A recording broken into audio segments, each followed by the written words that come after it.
Hey, what's up, guys, and welcome back to IGCSE Success, your one-stop shop for everything IGCSE English. Well, I have to say, I am on a roll of some sort.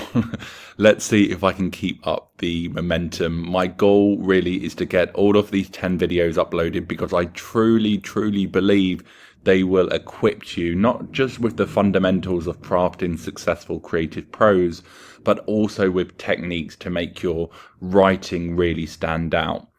Now, in today's video, we are diving into the dark and murky waters of flashbacks. It's a really powerful tool, which hopefully has the power to transform your stories from straightforward linear narratives into engaging non-linear ones. Done right, flashbacks can really add depth and intrigue to your writing. Plus, guys, Cambridge really loves them. So let's break down how to use them effectively. And with all that said and done, let's go. Firstly, of course, we need to start with the basics. What is a flashback? Well, as you can hopefully see on the screen, a flashback is when a story shows an event from the past to give more context or understanding, and I'll explain more about the effect of flashbacks shortly. There are also flash forwards, but for today's video we are just going to be focusing on flashbacks. Now let's take a look at two important terms I've mentioned already in the intro: linear versus non-linear. Now, linear is a story that goes in order from beginning to end without jumping around in time. On the other hand, non-linear stories, they jump around in time or between different events, so it doesn't follow a straightforward path from start to finish. Now, it's important to note that it is perfectly, and I really want to stress this, it's perfectly okay to write a linear narrative. In fact, I often encourage my students to do so to prevent their stories from becoming too muddled, which can sometimes happen. However, if you are a confident writer, experimenting with a non-linear narrative might be a great option for you. There are also other types of narrative structures. I've listed two here, so frame narratives and circular narratives. These do exist, but for the purpose of this video, we are just going to be focusing on non-linear narratives and using flashbacks to create successful non-linear narratives. Now, what is the purpose of flashbacks? Well, a flashback in many ways is a way of taking the audience or reader back in time to show them something important that happened earlier. I think that's the important bit that you need to try and get your heads around, and it really helps them understand the characters or the story more deeply. And flashbacks can really make things more exciting, as I've put on the screen, create a bit of mystery or explain why certain things are happening in the present. Now, what you're looking at now are 5 of, I guess, the most common ways to start a flashback. Some of these I really like, whilst others aren't necessarily my personal favorites, but I'm still going to show you how they work. Just a heads up, these aren't necessarily the technical terms for them. I'm not even sure they have official names, but I'm going to refer to the 5 as being sensory triggered flashbacks, dialogue triggered flashbacks, dream triggered flashbacks, object triggered flashbacks, and internal thought triggered flashbacks. I would have to say that my favorites are probably sensory triggered flashbacks and object triggered flashbacks, and these are usually the ones that I encourage my students to use. Now let's take a look at a sensory triggered flashback in action. Mum always told me not to worry, things would eventually work out, but they hadn't. It had been 2 years already, living in a place that didn't feel like home. I didn't fit in. University life was bleak. As I walked down the corridor, the faint smell of fresh paint hit me. It was the same scent that used to linger in the house when Mum was working on her latest project. I paused, and in that moment, everything shifted. The smell was stronger here in the hallway of our house. Mum was painting again, her favourite shade of soft blue. I could hear the quiet hum of the radio, her voice singing along to a song I barely knew. She looked up as I entered, smiling at me, her paint-splattered hands holding the brush with a kind of proud determination. "What do you think?" she asked, stepping back to admire her work. "It's perfect," I replied, stepping closer to her, feeling the warmth of the room, the warmth of home. Now, I'm sure some of you can relate here, but you know that moment when a smell hits you and suddenly you're right back in a memory? That's kind of what's happening here. The fresh paint smell instantly pulls the character back to a time when I guess home actually felt like home. Mum painting, music playing, everything warm and familiar. This is a sensory triggered flashback where a simple detail such as the smell of paint unlocks a flood of emotions, and it works, I think, because it feels natural. No over explaining, just a quick, powerful shift that shows us how much the character misses home without saying it outright. Writers really love this trick because it makes memories feel real and personal instead of telling us they felt lonely. And I guess as readers, we experience it through contrast, home versus university, warmth versus isolation. If you want to make readers feel something, sensory flashbacks are definitely the way to go. Now let's take a look at a dialogue triggered flashback. "My father always said failing an exam wasn't the end of the world, but it sure felt like it. Weeks had passed since I received my results, and the weight of that disappointing grade still loomed over me, refusing to lift. I was stuck, unsure of how to move forward. One afternoon, while sitting in the library, I overheard two students chatting nearby. One of them said, 'I remember the first exam I failed. At the time, I thought I'd ruined everything, but in the end it pushed me to work harder, and now I'm doing better than ever.' Her words struck a chord with me, and just like that, my mind slipped back in time. It was the day I received my results, and the envelope felt heavier than it should have. My hands trembled as I opened it, a knot of dread twisting in my stomach. The sharp red F at the top of the page seemed to mock me, each letter a reminder of my failure." Now with this one, I want you to think of a time when perhaps you've had a random conversation catch you off guard, and then suddenly, boom, you are reliving a moment you'd rather forget. That's what I've tried to make happen here.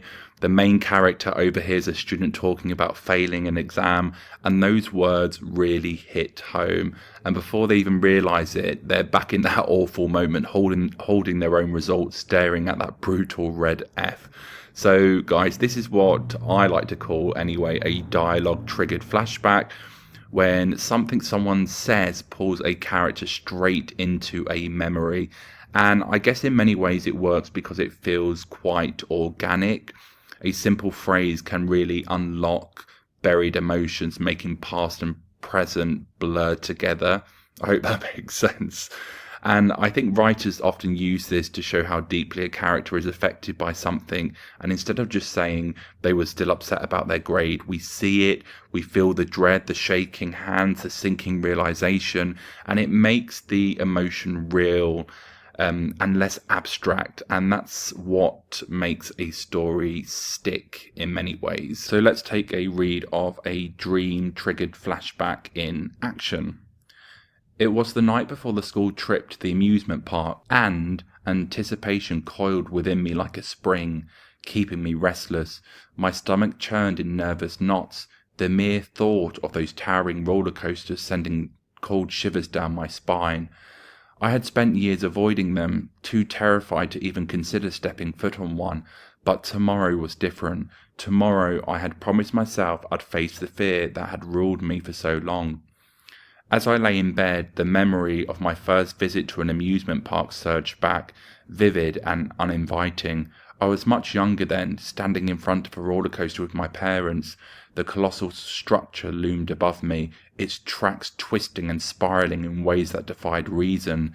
The air was thick with the screech and laughter of riders, and the scent of popcorn and sweet candy lingered in the breeze. I remember the excitement in the voices of the people around me, my parents urging to get in line with them, their faces bright with eager anticipation. But as we crept closer to the front, something within me began to unravel. Definitely like me when I was younger, because I used to have this sort of pathological fear of roller coasters. By the way, I love them now. So with this story, you know when you are trying to sleep, but your brain's like, nope, let's relive that thing you'd rather forget. That's what is happening here. The character is obviously anxious about facing their fear of roller coasters. And just as they're lying in bed, their mind takes them back to their first terrifying amusement park visit, uninvited, vivid, and it's way too real. And this is a dream-triggered flashback. Remember that dream-triggered flashback. And this is probably actually my least favourite, guys. Sorry if you are presently using this in your narratives. It's fine, it's fine. This is when sort of memories surface whilst a character is asleep or drifting off, or sometimes they have hallucinations. And it works really because I guess dreams are messy and chaotic. Certainly my dreams anyway. And they don't really follow logic. They pull, I guess, emotions straight from the subconscious, often linking past and present fears. And writers often use this because it feels natural and it feels immersive. And instead of saying they were scared of roller coasters, we experience that childhood fear creeping in, and it makes us feel what the character feels, making the moment hit harder. Dreams are just sneaky, weird things like that. Now let's take a read of an object-triggered flashback in action. My favourite way to employ a flashback. Joe was beside himself with grief. The day stretched on, sluggish and heavy. He couldn't help but sink deeper into the pit of despair. Going into the attic was the last thing he wanted to do, yet he knew there was something there, a relic that might offer him a slither of solace. With a deep breath, he climbed the rickety stairs. The dusty air hung thick with memories as his eyes scanned the room, his gaze fixed on her jacket. The jacket, the one she always wore when she laughed, when she held him close. His heart skipped a beat. He rushed over to it, his fingers trembling as he lifted it, inhaling the familiar scent that still lingered within the fabric. The smell of her perfume mixed with a faint trace of her warmth. And suddenly the room around him faded. The cold evening air brushed against Joe's face as he watched her slip into the jacket. They were standing in the doorway of their home, about to leave for their spontaneous weekend getaway. He laughed as she playfully tugged at the collar, pretending to be chilly. Now with this one, I'm sure you guys can all relate, but have you ever picked up something, maybe an old t-shirt, a used train ticket or flight ticket, maybe a cherished photograph, and then you're hit with a memory that's so vivid, it's like you're back in that moment? That is what is happening in this story. So Joe finds her jacket, his partner's jacket, and just like that, he's not in the attic anymore. He's standing in the doorway of their old home, watching her slip it on, and he's reliving a moment filled with love and laughter.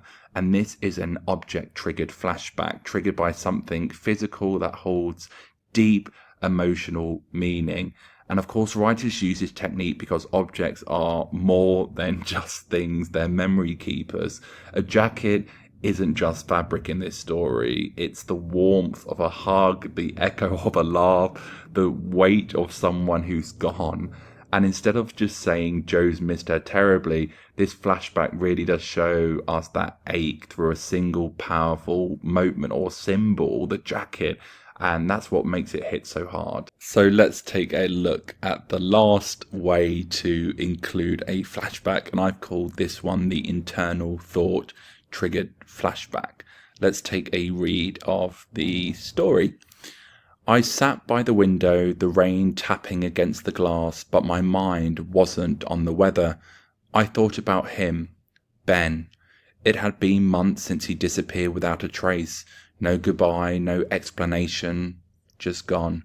People said he'd run away or maybe something worse had happened, but I didn't want to believe it. I kept thinking there had to be an answer. As I stared out at the storm, I found myself thinking back to the last time I'd seen him. It was a typical Saturday afternoon. Ben and I were sitting on the swings at the park, kicking our feet into the dirt. He had a habit of pretending everything was fine, even when I knew it wasn't. I'll be fine, he said when I asked how things were going at home, but the way his eyes flickered nervously whenever he spoke told me he wasn't. Now, with this last story, I want you to think about a time when maybe you've gotten so lost in thought that you don't even notice what's happening around you. That's what's going on here. The rain is falling, but the character's mind is somewhere else, stuck on Ben and the mystery of his disappearance.